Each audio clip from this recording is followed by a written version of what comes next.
सहना भवतु सह वीर्यं करवावहै तेजस्विनावधीतमस्तु मा विद्विषावहै ओम शांति शांति शांति हरि ओम.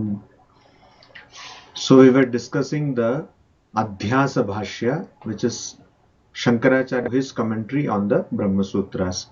We were discussing that, and in that the opponent's objection was that Shankaracharya means you are saying that everything which is found in this universe is dependent on this superimposition. We presuppose superimposition and we live in a world of ignorance, and he says that everything is going on because of this superimposition, and also everything that involves the three things of the object of knowledge, the thing which is known, that is object of knowledge, and the method by which it is known, and the person who knows, pramana, prameya and pramatra. These are also in the realm of superimposition, and the methods of knowledge are also in this realm of superimposition, and even scriptures are all in the realm of superimposition. This is what Shankaracharya says. So the opponent objects, how can you say like that a blanket statement that everything is under superimposition? So we saw last class that Shankaracharya gives the example of how we are all in essence similar to other living beings. Though we may think that human beings are a little greater, though we may think that we have a better rationale or better reasoning faculty, but it remains nonetheless that we also behave exactly in the same manner as an animal or any other living being. And what is that? Wherever we see pratikula or unfavorable circumstances, we move ourselves from there. We try to go away from that place or that situation. We try to avoid that situation. And wherever it is anukula, favorable circumstance, tatra pravartante, we try to go to that place or we go near that person, etc. So the example was given that in the case of an animal, say a cow, it sees that a person is standing with a raised stick and it understands that, oh, this person wants to, I am mam hantum ichhasi, that this person ichhati, this person or this thing wants to kill me, so that animal moves away from there. But if it sees somebody with some green grass in its hand, then it says that no, this person wants to give me something, and goes near it. Similarly, if we see somebody with shouting or with fierce eyes or with a sword in his hand and all, we run. And if we see a person with opposite characteristics, that means with sweet words and benevolent gesture, etc., then we try to go to that person. So he says that that is what is seen in this world. So in essence, there is no difference between human beings and other living beings. Now Shankaracharya goes to the next part of the argument. What was that he said? He said that everything in this world is based on superimposition, and also he said that the scriptures are also based on superimposition. Now you see, scriptures, we know that in the Indian tradition there are 6 philosophies which are called Astika Darshana. That means those which believe in the Vedas. And there are some which are called Nastika Darshana, which do not believe in the Vedas, like Buddhism, Charvaka, Jainism, etc. Now, why am I bringing this point of being having belief in Vedas? Because Vedas are so important to us, Sanatana Dharma. Veda is paramount. But here Shankaracharya is saying that even that Vedas, even those texts, even those scriptures are based out of ignorance. They are not in a realm of the absolute reality, but they are based out of ignorance. They also are based out of ignorance. Now that is one greatness of Hinduism or Sanatana Dharma, that it has got the courage to call the Vedas as fruitless or useless. What does it mean, useless?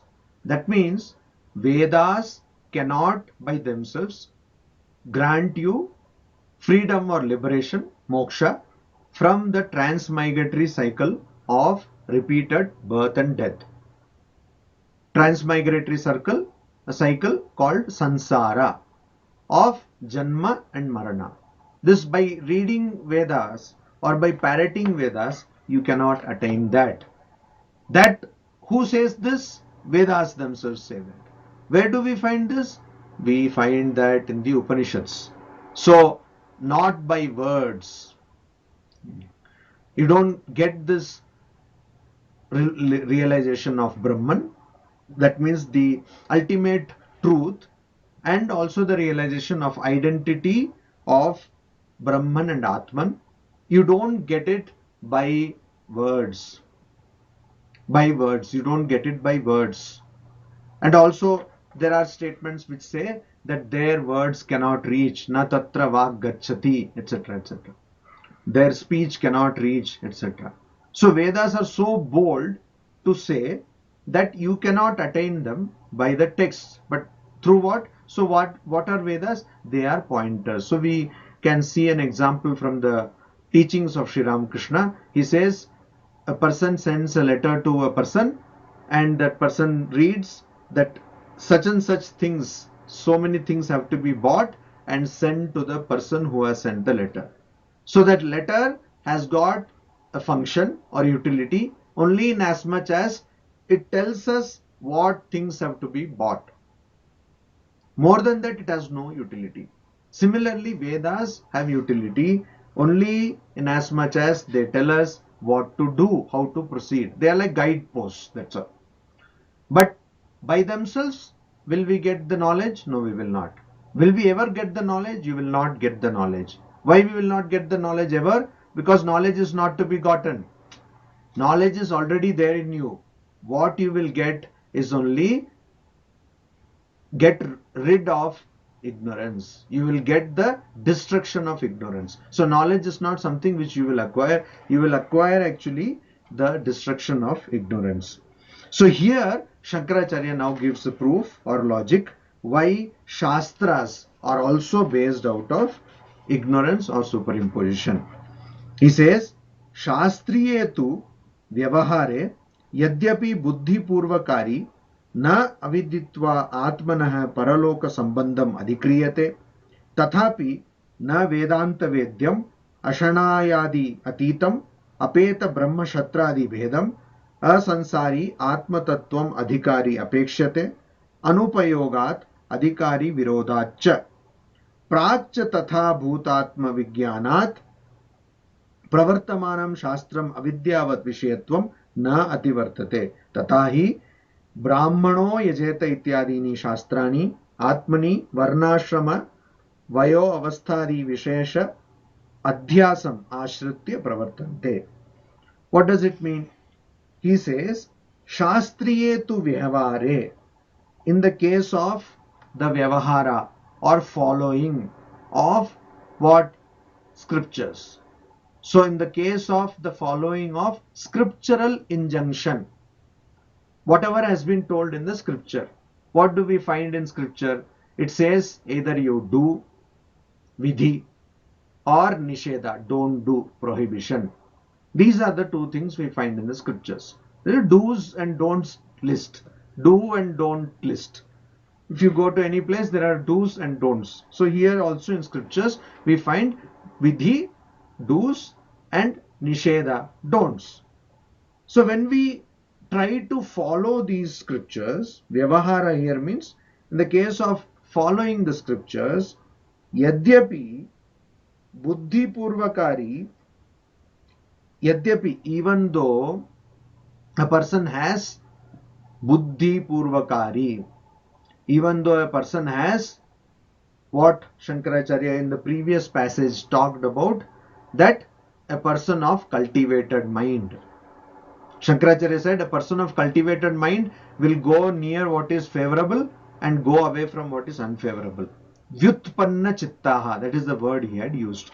So here he says buddhi purvakari, a person who actually thinks and does things, applies thought to whatever actions one does.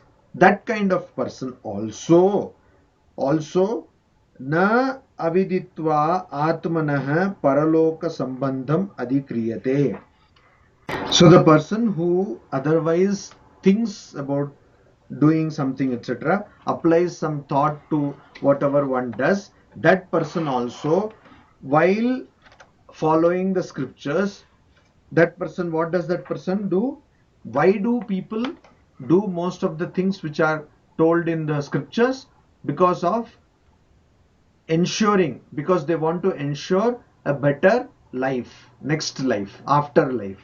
They want to ensure a better afterlife, and also they want to ensure a good life in this very life also. Both here and hereafter, iha para, both they want to ensure. So they do this. They follow these do's and don'ts. Tathapi, yet na Vedanta Vedyam, they don't know Vedanta Vedyam, that which is known through Vedanta. Vedanta means, here it means Upanishads, which comes literally towards the end of the Vedas. Not all Upanishads come towards the end of the Vedas, but most of the Upanishads, they are found towards the end of the Vedas. So Vedanta Vedyam, that which is known through Vedanta, that which can be known through the assimilation, contemplation and meditation on the statements which are told in the Vedanta. So Ashanayadi Atitam. What kind of truth? The truth of the self, Atman. What is that Atman? Ashana. Ashana means hunger. Adi means pipasa, means thirst. Hunger, etc. means hunger, thirst, etc. Atitam, it is free from, it is beyond. Atitam means beyond. It is beyond hunger, thirst, etc. What is beyond hunger, thirst, etc.? One's true reality is beyond hunger and thirst, etc. Apeta Brahma Shatradi Vedam. And also it is beyond, or it is apeta, means the apeta means to remove, means it is devoid of, it is without. What is it without? Brahma means Brahmana, Shatra means Kshatriya, Adi means other two castes. What are the other two castes? Vaishya and Shudra. Bhedam. Brahma Kshatra Adi Bhedam. So it is devoid of, without the differences of caste, like Brahmana, Kshatriya, Vaishya, Shudra, etc. Asansari. And also it is not sansari. What is not sansari? The ultimate Atman, ultimate reality, our true nature is asansari. It does not take but na jayate mriyate va kadaschit. And we have it, the same shloka in Gita, and little paraphrasing of the same shloka in Kathopanishad also. Na jayate mriyate va kadachit, etc. So it is never born, it is never died. So that is why in Mandukya Karika will say that Ajatavada, it is unborn, the doctrine of the unborn. It was never born. It was never born. You were never born. So Ajata. So asansari means it does not get into the cycle of repeated birth and repeated death. To perform what is told in the scripture, or to not perform what is prohibited in the scripture, though you are doing it for the sake of a better afterlife or a better this life, though you are doing it knowing full well that you are self, etc., but you don't have the knowledge of the true nature of self, and that knowledge is not necessary. The knowledge of the true nature of self is not necessary to perform scriptural injunctions. Why is it not necessary? Ana upayogat. for it is of no use. Upayogat means of use, because of its use. Anupayogat means because of its no use. Why it is of no use? If you know the Atman, which is beyond hunger, thirst, etc., why will you do the scriptural injunction follow? What is it? Agnihotram juhuyat swarga kama. The person who wants heaven, perform Agnihotra. If you know the self, which is beyond hunger and thirst, etc., why will you want to go to heaven? Okay. If you know the self, then to perform scriptural injunctions, there are requirements that you belong to this caste or something like that, or your eligibility requirements, other eligibility requirements. When you know that you are the self which is beyond or without the distinctions of caste, how can you perform? You cannot perform.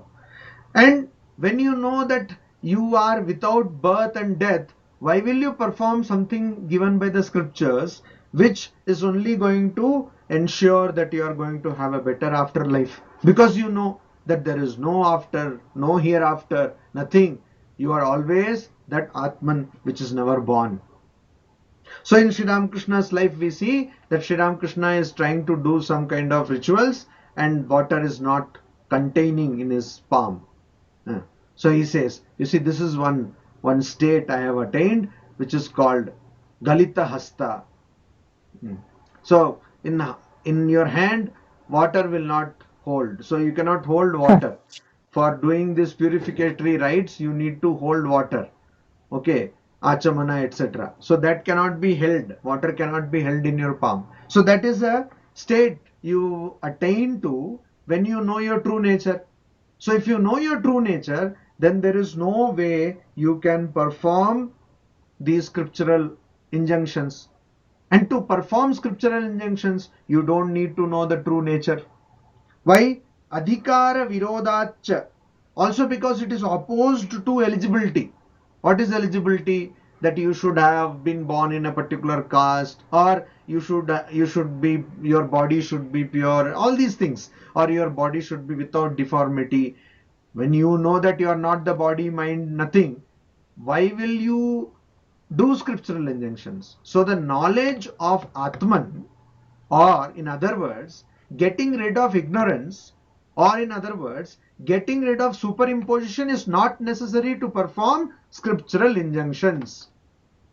It is not necessary because it is irrelevant. It is irrelevant.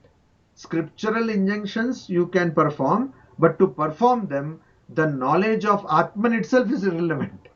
That's what Shankaracharya is proving. It is irrelevant. And so, Prakcha Tatha Bhuta Atma Vijnanat means before Bhuta Atma Vijnanat, before the Vijnana realization of self, what has been described earlier, that is, it is beyond caste, it is beyond hunger and thirst, etc. Pravartamanam Shastram, this scripture which is being talked about, avidyavad vishayatvam na ativartate. So it does not go beyond being in the limits of ignorance. You see, before a person gets the knowledge of Brahman or knowledge of Atman, all this in following the injunctions of scriptures is very much within the limits of ignorance.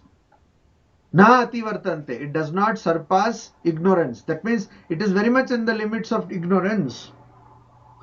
Tathahi, that means Brahmanah yajeta ityadini shastrani. That means that shastras like, or scriptural injunctions like, Brahmanah yajeta. That means yajeta means shall perform sacrifice. Who? A Brahmana.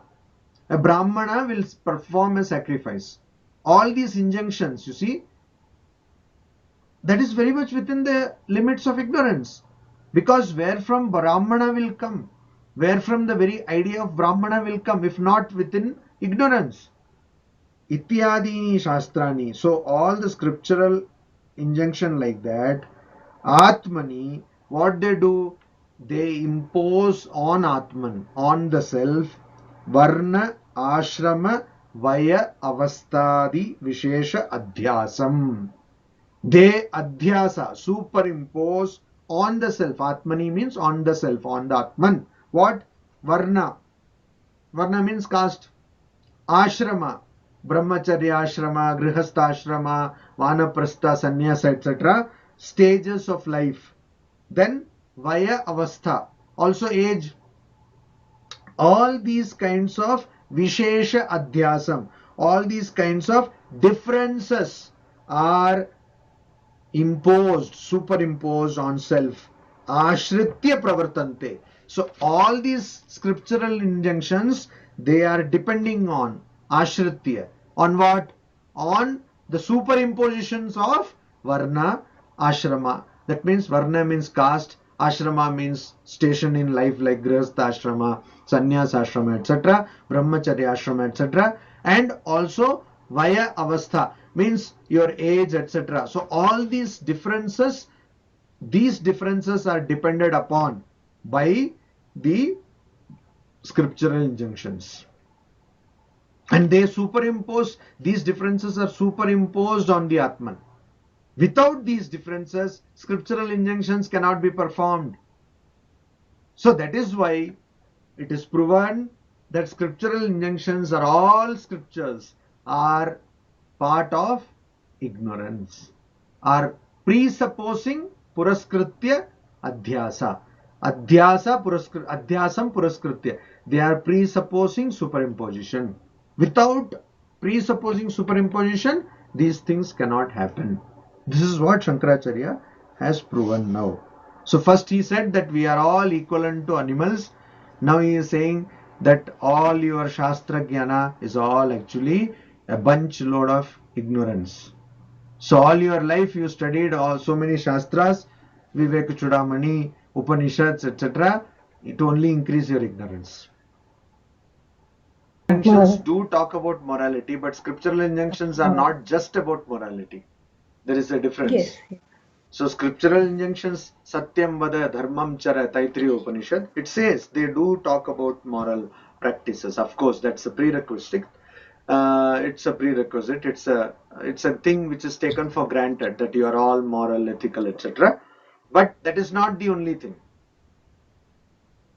So here, what we are talking about is scriptural injunctions in totality.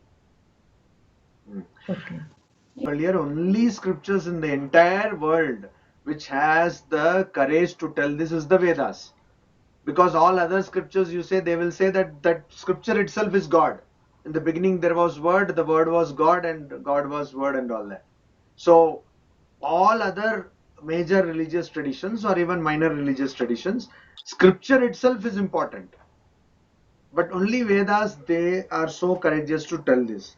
But again, here you see what Swamiji said. Swamiji said is the less and less you have differences, and the more and more you go nearer the ultimate reality, you will be automatically moral. This is what is being told by Shankaracharya here. You see, to perform scriptural injunctions, you should be harping on differences. You should actually emphasize difference. Otherwise, how will you perform? A scriptural injunction which says Brahmana yajeta, Brahmin should perform the sacrifice. So you have to emphasize the difference that you are Brahmin, or scriptural injunctions which require that all parts of your body should be intact without any defect in your body. So that means you should emphasize that you are the body. So like that, and there are injunctions which are applicable only to householders. So that means you have to emphasize, or you have to at least remind yourself when you are doing that scriptural injunction, performing that particular sacrifice, that you are a householder. So all these injunctions effectually emphasize the differences instead of removing them. What I'm saying is, I'm not just talking about Shankaracharya. What I'm saying is, when Swamiji says, I'm not now talking about Shankaracharya. I took the thing what Serenji was telling, that Swamiji, when Swamiji says that, he says that in order to become moral, you only need to, he uses the same thing for courage and strength also in various other places, that in order to be courageous or in order to be strong, so what do you need to do? The ideal of Atman. You need to only know yourself, and then you will automatically become courageous, you will become stronger, and you will be moral. That's what Swamiji says. So in this particular question, Swamiji says that if you know your true self, then you will automatically become moral. Or the closer you get to your true identity, you will become moral. That is what I am saying. To get closer to your true identity means what? Atman. That means you should not see difference, because Atman will not see difference. Then only you will become moral. So that is why scriptural injunctions here are based on differences. Or if we say that, oh, nowadays we don't follow scriptural injunctions, we don't bother, actually we, even in our day-to-day activities, you see a person may be working in a particular office, there may be various designations, there may be different wealth levels, knowledge levels, all these are differences. So our day-to-day transactions are all based on differences. If we have to become moral, automatically, as Swamiji said, we have to go closer to our true reality. To do that, we have to go beyond differences.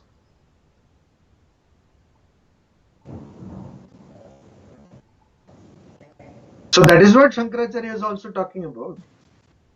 See, Vivekananda never talks about anything which is not based on the ideal of Atman. And Shankaracharya also never talks about anything that is not based on the ideal of Atman. Their way of presenting it may be different because of the time they were born, because of the challenges they faced. When Shankaracharya came, he had to face the challenge of so many people who were ritualists and so many Buddhists. He had to face that challenge. Swamiji talks about that. Means people who had high ideal of Buddhism, which was totally not practical.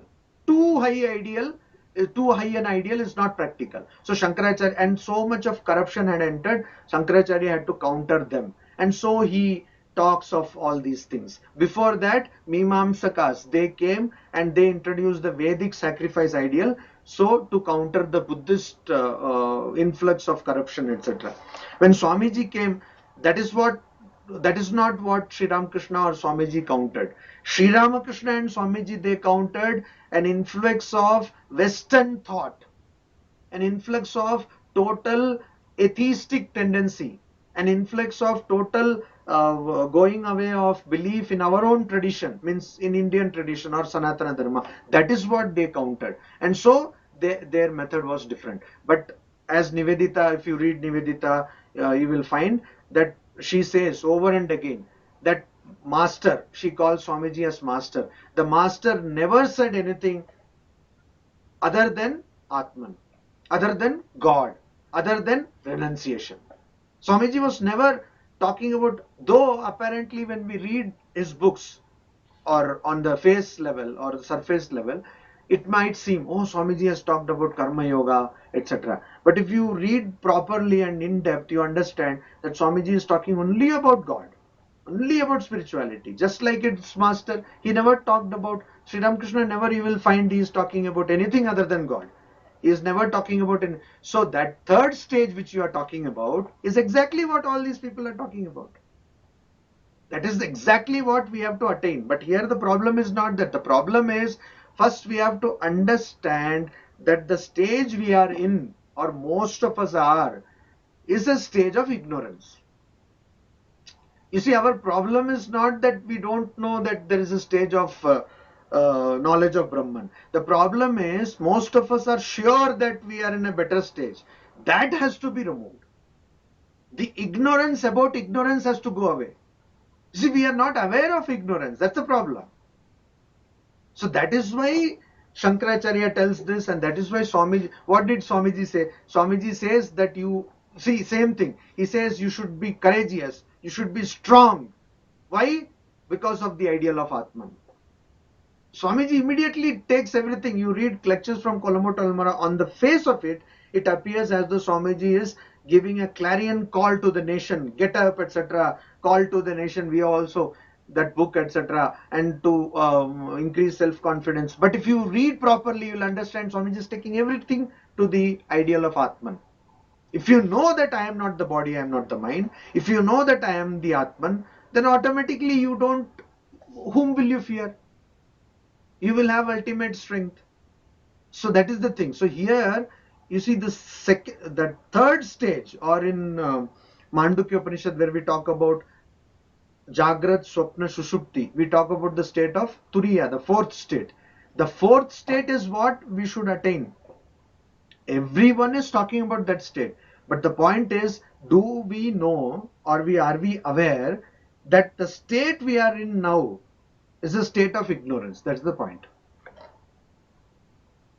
That is why Shankaracharya is making so much of adhyasa.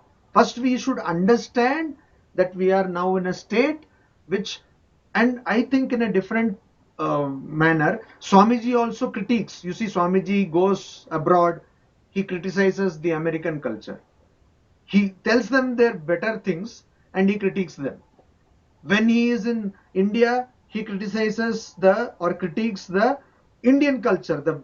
He says jealousy is the bane of this nation, etc., etc. But only Swamiji can do that, because Swamiji is one with whatever culture he is talking about. When he is talking about the Americans, he is one with the Americans. So the Americans don't take offense to that, because they know he is one of us. When Swamiji comes to India and talks about, he goes to Chennai and he says, is there not enough water in the ocean to drown you, your gowns, diplomas, etc.?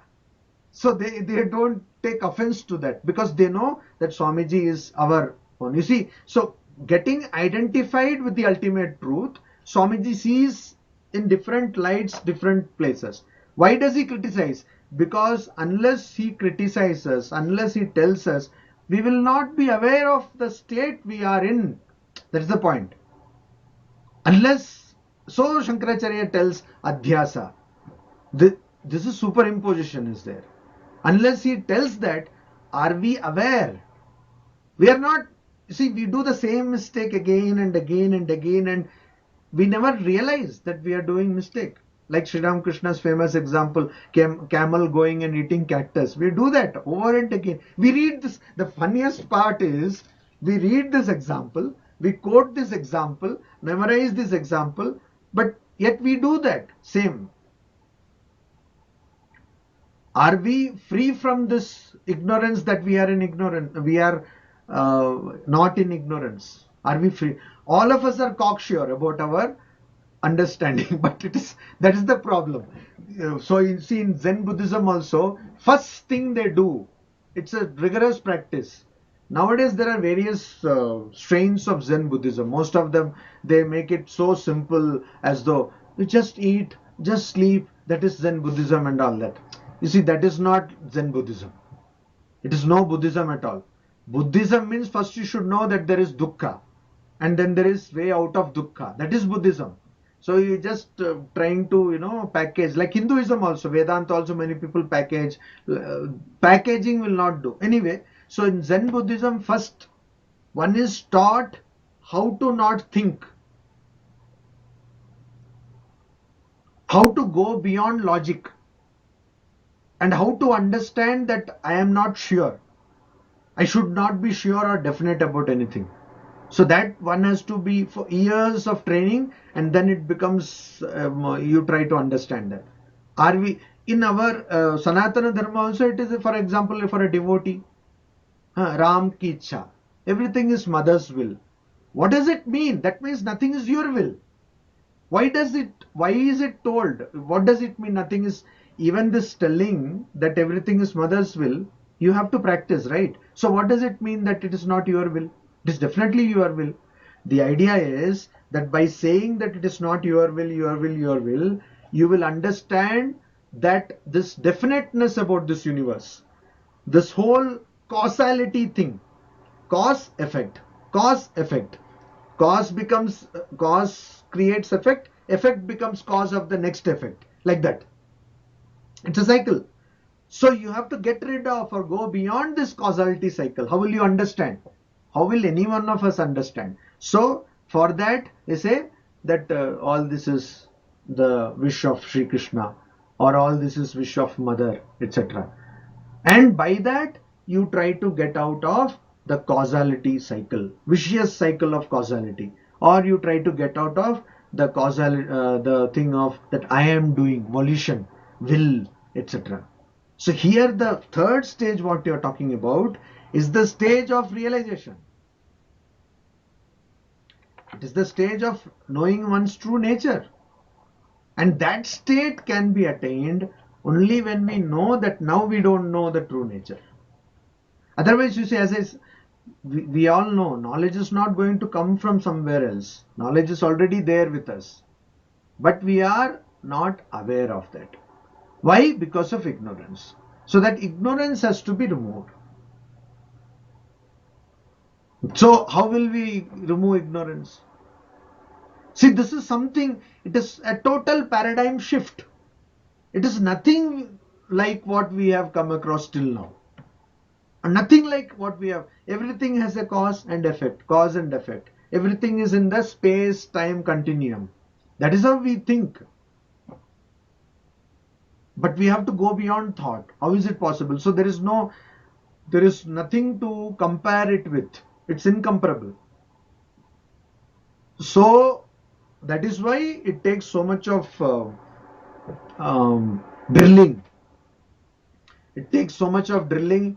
Let it be Sri Ramakrishna, Swami Vivekananda, Lord Buddha, Jesus Christ, or Shankaracharya, anybody. So if you read the Bible, actually the essence of Bible you can read in any one of the gospel. That's all. And if you read 10 lines, you understand, oh, this is Bible. But the Bible is again so many parables, so many hymns, so many illustrations, so many that, this, etc. Why? Because constantly drilling. If you read the gospel, first 4 pages of gospel, English edition, I think is the entire gist of gospel is there in that first 4 pages. Means where the diary starts, not where Mahendranath Gupta is describing Dakshineshwar, but when it starts proper. First 4 pages is sufficient. But is it sufficient for us? It is not. Sri Ramakrishna tells it over and again and again. Everybody, they religiously read gospel every day, 1 page, and they are reading it for so many years. What happens? Nothing. Because we are so sure. I am happy. By the grace of Sri Ramakrishna, I am happy. I am able to go to my temple. I am able to go to all the retreats, etc. I am able to read the book. I am happy. That is the height of ignorance. That you think that you are not ignorant is the height of ignorance. I am happy. So that is why is Adhyasa Bhashya important? Why is it that we should also read Swamiji's scoldings? Not only just read the pep talk of Swamiji. May not be exact phrase, good phrase to use for Swamiji's utterances, but not read just that which boosts confidence, but also read those lines or those passages or those texts of Swamiji which actually are very caustic. Why? Unless we read them, we don't understand that we are foolish. Unless we read the letters of Swamiji where he scolds left and right, we don't understand that we are completely doing everything foolishly. So that is why this is necessary, Adhyasa Bhashya or anything. If you read some texts like, there are many texts written by Shankaracharya where he, even in Vivek Chudamani in the beginning, he scolds left and right. That are you not ashamed, etc. Why? Because so that we understand that we are caught up in this causality cycle. We are caught up in the cycle of logic. We are caught up in the mesh of body-mind complex. And that is true. Just think 1 hour. I don't think more. 1 hour every day, if we can practice honestly, believing that I am not the body, I am not the mind. 1 hour. And then we understand how difficult it is. So 1 hour if you have to practice, that means you should not eat, you should not drink, you should not acknowledge the body. Are you getting what I am trying to tell here? You should not acknowledge the body for 1 hour. Even 1 hour, we are in 24 hours, in 1 hour, we are not able to. So that third stage will come when we are completely established in the knowledge that I am not the body, I am not the mind. That is the stage. Like it happened with Sri Ramakrishna or other people. So that stage, to attain that stage, we have to go through we have to get lot of beating. Means this comfortable thought process should get lot of beating. Yeah, but you see here again, Om is also a symbol. If we talk from the ultimate Advaitic perspective, Om is also a symbol. I am getting support of something. So thinking of no symbol, no form, dependent on, that is why Swamiji started Advaita Ashrama, Mayavati. The ideal is too high.